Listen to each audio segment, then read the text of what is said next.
자, 이번 순서는요, 우리 사회의 다양한 이슈들을 성경적 시각을 통해 바라보는 온전한 인터뷰 시간입니다. 오늘날 콘텐츠 홍수의 시대에 살고 있다고 할 만큼 손가락 하나로 전 세계의 드라마, 영화, 쇼폼, 영상을 소비하는 시대입니다. 하지만 크리스찬들은 교회 다니면서 이런 영화 봐도 되나? 이 유튜브 채널은 기독교적인가?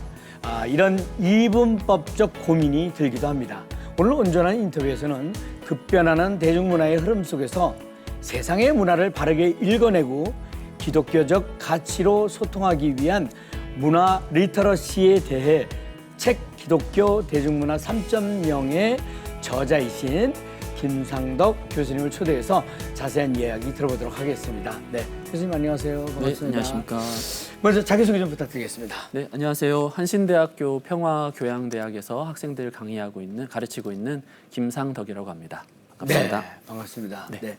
녹화 바로 들어오기 전에도 그런 말씀 해주셨습니다만 굉장히 친근감 가는 얼굴입니다. 네, 맞습니다. 네네. 어렸을 때 코와 관련한 별명도 있었고요. 많이 그렇습니까? 닮았다는 얘기도 가끔 네네. 들어서 너무 영광입니다. 시작부터 기분이 참 좋습니다. 네네.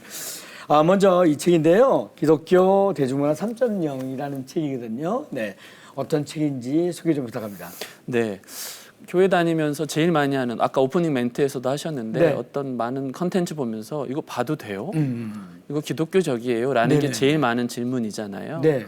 근데 이제 기독교적이라는 말이 재밌는 게 이게 기독교적인 컨텐츠냐도 되지만 네. 그 이면에 이거 기독교의 적 아니에요? 라고 묻는 심사도 담겨 있어요. 기독교 적. 네. 뭐, 이게 네. 이제 말장난 같기는 한데 네. 교회가 대중문화를 소비하는 두 가지 방식을 잘 보여주고 있습니다. 그래서 저희는 이제 사실 저 혼자 쓴 건 아니고 네. 성결대 이민영 교수님이랑 둘이 같이 쓰면서 네. 문제의식을 가진 게 대중문화를 기독교 잣대로만 보는 게 맞나? 네. 그것보다는 문화의 렌즈로 먼저 보는 게 좋지 않나? 네. 이런 생각을 하게 되는데 대중문화라는 게 자체가 컨텐츠도 중요하지만 제작 환경도 있고 생산 방식도 있고 네. 장르도 있고 네. 또 뭐 소비 방식도 다른 건데 그걸 모두 다 이거 기독교적이에요 아니에요만 묻는 건 너무 납작하다. 네. 예를 들면 유명한 개그 프로 귀곡산장이 네. 있는데요. 네. 거기에 이제 귀신이 나올 법한 그리고 여장을 한 남자분이 네네. 농담을 하는 프로를 네. 기독교적인가요? 기독교의 적인가? 이 묻는 것 자체가 좀 말이 안 되는 얘기인데 네네. 교회가 이제 대중문화를 보통은 이 메시지 위주로 너무 납작하게 소비해 왔다. 네. 그래서 그러지 말고 대중문화 자체로 이해하고 거기서 세상을 이해하고 오히려 교회가 소통할 수 있는 어떤 창구가 마련될 수 있다. 그런 계기로 책을 집필하게 됐습니다. 그러셨구나. 네. 자, 이번 인터뷰의 이제 핵심 그 주제이기도 한 문화 리터러시라는 개념을 짚어보고 싶습니다. 글을 쓰고 읽는 능력을 문해력이라고 이제 하듯이 문화를 읽어내는 능력을 이제 뜻할 텐데요. 그리스도인들에게 왜 이 문화 리터러시가 꼭 필요한지 듣고 싶습니다. 그러니까 교회도 우리 넓게 보면 우리 사회 안의 일원이고 대중문화를 함께 보고 있는데 교회가 교회 안에서 교회의 언어나 세계관이나 방식으로만 만약에 산다. 네. 그러면 바깥의 사람들과 대화가 안 되는 거죠. 그래서 그 대화 자체를 위해서는 대중문화를 이해하는 문해력이 필수인데 네. 이 문해력이라는 건 어쨌든 봐야 늘어납니다. 봐야 드러난다. 네. 그래서 많이 봐야 되고요. 그 다음에 해석을 할 수 있도록 해야 되거든요. 네. 그런데 지금 한국 교회는 어떤 상황이냐면 목사님이나 몇몇 분들이 이거 좋은 영화야, 이거 기독교적이야, 이거 봐, 저애 보면 안 돼. 이런 식으로 다 그냥 검열을 해버리고 네. 거기서 남은 몇 가지만 가지고 기독교적인 얘기만 하는 것처럼 너무 이렇게 축소가 됐달까요? 납작해졌달까요? 그러면 기독교인들이 대중문화를 읽어내는 능력이나 거기서 나아가서 또 창작해내는 그런 능력이 사실 문화의 창조성, 풍부함이 없어지는 그런 거죠. 그래서 리터러시라는 건 가장 먼저 보고 읽어낼 수 있도록 노력을 해야 되는데 문제는 한국 교회가 너무 경직돼 있다는 거예요. 뭐 봐야 돼? 봐도 돼? 이거 나쁜 거 아니야? 우리 애들 다 어떻게 세속적으로 옮아가는 거 아니야? 막 이렇게 말을 하게 될까 봐 네. 우려가 돼서 많이 봐야 된다. 이런 얘기를 드리고 싶습니다. 근데 보지 말라 그러면 조금 더 보고 싶은 게 사람 심리 아닐까요? 사실 그렇습니다. 네, 그죠? 네. 그 최근 인기를 끈 그 K 콘텐츠 속에는 기독교에 대한 비판적 시선이나 그런 어떤 묘사가 많았고 또 반대로 인간 존엄성이나 구원, 희생 같은 기독교적 메시지가 세련되게 녹아있는 경우도 많았거든요. 네. 우리가 분별력 있게 문화를 읽어내기 위해서 일상에서 우리가 훈련해야 할 리터러시의 첫걸음. 네. 교수님은 어떻게 생각하시는지요? 이런 문제를 얘기하려면 뭐부터 얘기해야 되냐면 아까 말씀하신 대로 네. 보지 말라면 더 보고 싶은 거거든요. 네. 근데 통제가 가능할 거라고 생각해왔던 착각이 있고요. 두 번째는 그 통제에는 어떤 이제 가정이 있는 거냐면 이 문화를 보는 기독교적인 해석은 정답이 하나야. 그러니까 나머지는 다 틀렸어. 라는 식의 생각이 자리하고 있는 거거든요. 네. 그러니까 저희가 당연히 세상을 이 이슈 프로그램도 성경적인 관점으로 세상을 이해한다라는 좋은 취지를 갖고 있는데도 성경적인 관점으로 세상을 읽는다라는 것이 갖고 있는 말이 자칫 단 하나의 해석이 유일하게 옳다라는 건 아닌 거죠. 네, 정답이다. 네, 그런데 이런 태도가 어떻게 연결이 되냐면요. 대중문화에는 수만 가지 이야기가 있지 않습니까? 그러니까 젊은 사람 이야기도 있고 나이 드신 분 이야기도 있고 여자의 이야기, 남자의 이야기, 이주민 이야기도 있고 서울이 아니라 저 지방에서 사는 이야기들이 다 다르고요. 개인마다 다 이야기가 다 그러니까 개인의 서사가 다 다른 만큼 그 이해하는 폭이 넓어지면 한 사람의 어떤 행동을 가지고 너 죄인이야 이렇게 말하기보다는 그 사람의 살아온 흔적 이야기의 폭이 넓어지는 거죠. 이해의 폭이 넓어진다고 할까요? 그러니까 쉽게 정죄하기보다는 네. 품어주고 그 사람을 이해하고 사랑하게 되는 거죠. 마치 예수님이 나도 너를 정죄하지 않는다. 그러니 다시는 죄를 짓지 말라 하고 이렇게 말씀하시는 거랑 같은 건데 네. 그동안의 기독교 미디어 리터러시는 이건 기독교적이지 않아. 그러면서 다 죄인 취급을 했던 사실 예수님이랑은 정반대의 모습을 보이지 않았나 이렇게 좀 생각해 보게 됩니다. 그런데 그런 이런 저런 여러 가지 그 것들이 그 성향들이 나라들마다 조금은 다르지 않을까 하는 생각이 들게 되는데 특별히 대중문화와 한국 사회의 관계를 돌아보면 유독 한국 사회에서만 나타나는 특징이 있는 것 같아요. 네, 네. 대표적인 특징 뭐가 있을지 한번 네. 말씀 좀 부탁합니다. 결국은 이제 문화라는 건 대중문화라는 건 그 나라나 어떤 문화를 이제 드러내고 반영하는 건데요. 네. 저희 책에서 그런 얘기들을 좀 했는데 예를 들어 좀 설명을 드리면 요즘에 최근에 오컬트 네. 열풍이 있습니다.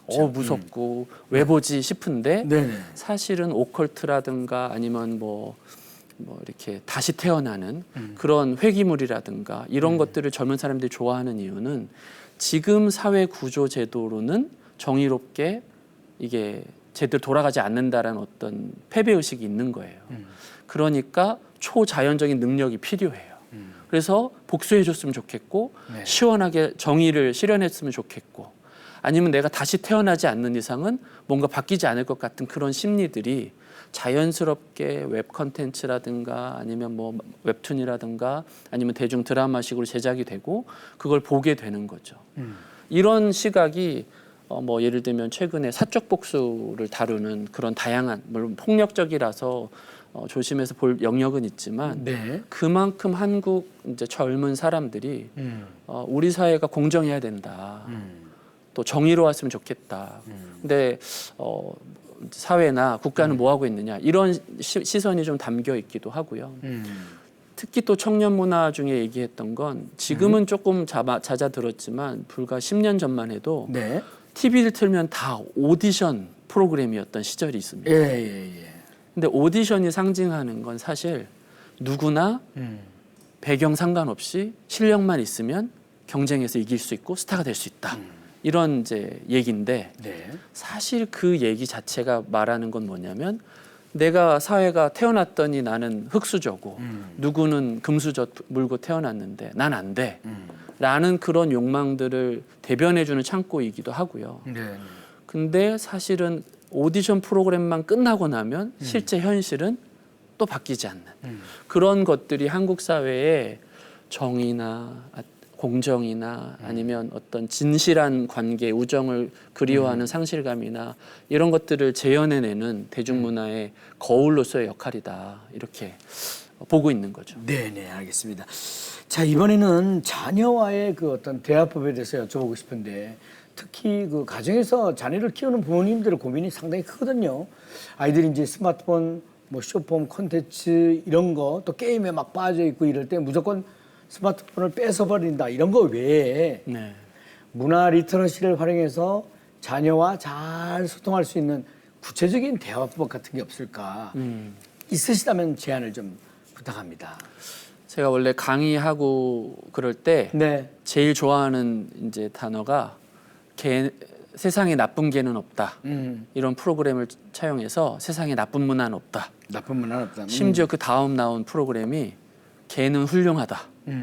그러니까 무슨 말이냐면 반려인이 문제지 개는 문제 없다. 문제 없다. 이런 얘기를 했는데 저도 그걸 패러디해서 문화는 훌륭하다. 이렇게 얘기해서 오히려 이제 너무 골라보고 막 이러지 말고 열심히 봐야 된다. 문화 자체로서 다 의미가 있다. 이런 식으로 많이 전도하고 다녔거든요. 네네. 근데 최근에 약간 의심이 들기 시작했는데 그 이유가 네. 쇼폼이에요. 저는 이제 나이도 많이 됐고 공부도 많이 했는데 네. 저는 그러려고 핸드폰을 킨 게 아닌데 저도 모르게 30분을 이러고 있는 저를 발견하는 거죠. 아, 교수님도 그런 거 겪으십니까? 네, 저도 모르게 제 뇌가 어떻게 됐는지 네. 댕댕이 보고 있고 스포츠 보고 있고 웃고 있고 아무 생각을 안 하고 있는 저도 거죠. 그렇습니다. 이러고 있다가 한참 있다가 내가 이거 하려고 한 게 아닌데 내가 지금 뭐 하고 있지? 그렇죠. 그러니까 이건 굉장히 심각한 문제는 맞는데요. 네네. 그렇다고 문화를 보지 말아야 된다는 건 정답이 아니니까 어떻게 얘기해야 될까 고민하다가 두 개로 나눠 보겠습니다. 유아기, 그러니까 네. 아직 스스로 뭔가를 생각하고 판단할 수 없을 때에는 네. 적절한 부모의 조치가 필요해요. 저는 이렇게 얘기하고 싶은데 직접 경험하고 만나고 얘기하고 눈을 보고 얘기하고 네. 또 느끼고 자연에 가고 이런 걸 할 수 있도록 미디어를 좀 못 보게 하는 게 필요한 시기예요. 그래서 자아가 형성이 되고 그다음에 기독교적인 생각이 무엇인지 그런 게 교회 학교도 너무 중요하죠. 네네. 그런 시기가 있는 건 분명합니다. 그런데 어느 정도 크잖아요. 이제 중학교만 돼도 그걸 통제할 수 있는 시간은 안 된다. 그럼 그 다음부터는 어떻게 해야 되냐면 오히려 보되 그거를 혼자 보고 감추도록 하지 않게 하려면 부모님이 물어봐야 되는 거죠. 뭐 봤니? 그게 왜 재밌어? 어떤 점이 좋아? 라는 얘기를 하고 그런 부분에서 안 좋은 점은 뭐야? 라고 물어서 네. 스스로가 이건 이래서 좋고 이런 점은 안 좋아. 이건 별로야. 이건 좀 끔찍하더라. 이런 점은 되게 좋던데 라고 생각하게 해야 되는데 여기서 키포인트는 부모님은 자꾸 말하려고 하면 안 돼요. 정답을 자꾸 주려고 하는 순간 아이는 말을 멈추게 되거든요. 근데 제가 생각하기에는 그게 뭐가 좋아? 얘야. 왜 그렇게 쇼폰만 보고 있니? 그게 너한테 뭐가 도움이 돼? 이렇게 하기 전에 아이가 어른한테 와가지고 네. 아빠 그게 뭐가 좋아? 왜 거기에 그렇게 빠져 있어? 나하고 안 놀고 그럴 정도가 아닌가 싶어요. 네, 현실이 그거 저도 그런 좋은 상황입니다. 것만 보다 보면은 이게 섞여 있으니까 나도 모르게 이건 또 내가 왜 보고 있지가 맞습니다. 돼버리거든요. 맞습니다. 이 책에서 이게 저 교수님이 중요하게 다루신 키워드 중 하나가 교회의 공공성과 소통 가능성이거든요. 교회가 우리들만의 리그, 즉 교회 안에 언어에만 갇혀 있다는 지적이 많은데요. 세상 사람들의 언어인 대중문화를 통해서 교회가 사회적 신뢰를 회복하는 비결 이런 걸 좀 듣고 싶습니다. 어디에 있을까요? 네, 이게 결국은 소통의 문제이고 그 사회를 이해하는 어떤 이해의 폭이라고 아까 말씀을 드렸기 때문에 네. 그런 부분을 먼저 말씀을 드리고 싶고요. 네. 두 번째는 공공성이라는 건 요즘 키워드긴 한데 네. 결국 오늘날의 공공성은 다양성을 어떻게 인지하고 다양한 사람들의 이야기를 섣불리 판단하지 않느냐에 있거든요. 그러니까 기독교 미디어 리터러시에서 우리가 문화를 먼저 이해하고 소통하는 도구로 쓴다라는 건 그 다양한 사람들의 의견이나 생각들을 귀 기울이는 거죠. 네. 그리고 각자의 이야기들이 각자이기 때문에 다르기 때문에 아름다운 거야 라는 걸 먼저 이해할 수 있는 폭이 넓어져야만 기독교가 그 다음에 뭔가를 얘기할 수 있어요. 네. 근데 생각해 보면 교회 문화도 어떤 시대에 영향을 받은 문화적 산물이에요. 네. 근데 그게 마치 하나의 정답인 것처럼 생각하고 그것이 아닌 다른 문화 형태를 에이, 저건 아니지라고 한다던가 쉽게 이렇게 판단하거나 그런 태도가 소위 말하는 광장이나 공론장에서 왜 이렇게 기독교인들은 무례해? 왜 이렇게 사람들을 쉽게 판단해? 네. 이런 이제 공공성을 오히려 침해한다라는 오해를 받는 거거든요. 그래서 그런 얘기들을 하지 않으려면 사실은 제일 중요한 게 이 시대에 다양한 사람들이 있다. 그리고 예수님은 이 모든 사람들을 다 품으시고 사랑한다. 이걸 좀 깨달아야 된다라는 거죠. 네네. 그런데 그러한 가운데 또 사실은 그 교회 크리스천 청년들이 미디어나 또 대중문화 활용하는 거 보면 기대가 되는 면도 있어요. 이제 그 저희들 세대하고는 완전히 또 다르니까. 그래서 미디어나 대중문화를 건강하게 활용해서 세상 또 다음 세대에 성공적으로 이제 소통해낸 교회의 좋은 모델 혹시 있지 않을까? 국내외적으로 뭐 있을 것 같은데 소개 좀 듣고 싶습니다. 사실 오늘교회가 대표적인 것 같고요. 네. 이런 기독교 방송 사역이라던가 아니면 기독교 문화 사역하시는 분들이 잘하고 있습니다. 그리고 온라인 안에서 뭐 퐁당 그런 프로그램도 전 되게 좋게 보고 있습니다. 그런 것도 필요하지만 사실 지금 저희가 하고 싶은 얘기는 오히려 대중문화 안에서 그 사람들 언어로 무언가를 할 수 있었으면 좋겠다라는 거거든요. 그래서 제가 관심 있게 보는 건 뭐냐면 최근에 악동 뮤지션, 요즘에 이제 악뮤라고 하는데 악뮤가 낸 앨범 소문의 낙원이라는 앨범이 있습니다. 네. 많은 사람들이 좋아하시고 뭐 회자도 되는데 네. 그 유튜브나 이런 데 가보시면 댓글창에 네. 기독교인이건 아니건 너무 은혜를 받았고 감동을 받았고 내가 죽으려고 했는데 다시 한번 용기를 얻습니다. 이런 소위 간증 집회가 네. 쫙 이루어지고 있습니다. 그게 제가 말하는 대중문화 안에 우리는 기독교인이건 아니건 모두 사람이고요. 기독교인도 외로울 수 있고요. 우울증 걸릴 수 있고 아닌 사람도 외로울 수 있고 우울증 걸릴 수 있는데 그 이야기를 공통의 언어로 풀어낼 수 있는 사람들이 필요하다. 그 얘기를 드리는 거고요. 그렇게 생각하면 저는 교회나 어떤 기관이 하는 것도 중요한데 저의 관심사는 개인 유튜버, 인플루언서, 크리에이터 이런 친구들이 나는 그냥 교회 언니야. 근데 직장인이야. 근데 내가 했던 고민이 이런 건데 그냥 난 이렇게 생각해. 그러면 그 관심사를 갖고 있는 사람들이 와가지고 나도 똑같은 고민을 했는데 이렇게 얘기해 주셔서 고마워요 하면서 진짜 일상의 신앙과 이 세속이 섞인 이렇게 구분된 게 아닌 교회 다니는 사람만 이해할 수 있는 언어가 아니라 일상의 그런 고민들을 터놓고 얘기를 하는 거죠. 그런 일들을 요즘 친구들이 많이 하고 있고 제가 주목하고 있습니다. 그런 친구들이 사실은 이 시대의 문화 변증가고요. 오히려 선교사에 가깝다 이렇게 생각하고 있습니다. 네, 잘 알겠습니다. 네. 자, 마지막 질문 드려보겠습니다. 세상의 문화 속에서 신앙을 지키며 다음 세대를 건강하게 키워내고자 애쓰는 성도님들하고 또 목회자분들께 격려하고 또 당부의 말씀 부탁드리고요. 그리고 교수님의 앞으로 계획과 기도 제목 나눠주시면 함께 기도하겠습니다. 네, 한국교회가 가지고 있는 유산이 많고요. 또 한국교인들은 세계 어디 내도나도 정말 신앙이 특심이 있고 네. 열정적이신데 오히려 지금 중요한 건 복음을 어떻게 잘 전달하는 그런 방법이 중요한데요. 그러려면 포용적이어야 된다. 이 얘기를 꼭 드리고 싶어요. 네, 포용적. 그러니까 네. 아까 그 얘기도 했었잖아요. 미디어 시대에 연결되고 그다음에 외로워지는 사람들을 우리가 찾아갈 수 있다 이렇게 얘기를 했는데 네. 그러려면 교회가 경계를 이렇게 긋는 게 아니고 넘어서서 다양한 사람들을 이해하고 포용하는 제스처를 보여야 네. 나도 교회 한번 가고 싶다 이렇게 생각하거든요. 예를 들어 이제 사도행전에 보면 베드로가 꿈에 환상을 봅니다. 네. 이제 여러 음식들이 이제 담긴 동물들이 담겼는데 이 산을 잡아 먹어라 이렇게 했는데 보니까 율법에서는 먹지 말라고 해놓은 그런 동물들인 거예요. 그랬더니 저는 이 부정한 것들 못 먹습니다 이렇게 얘기했단 말이에요. 그랬는데 하나님이 내가 먹어도 된다. 내가 선하다고 하는데 네가 왜 부정하다고 하느냐? 네. 라고 하면서 이제 베드로가 딱 깨닫고 고넬료를 찾아갔죠.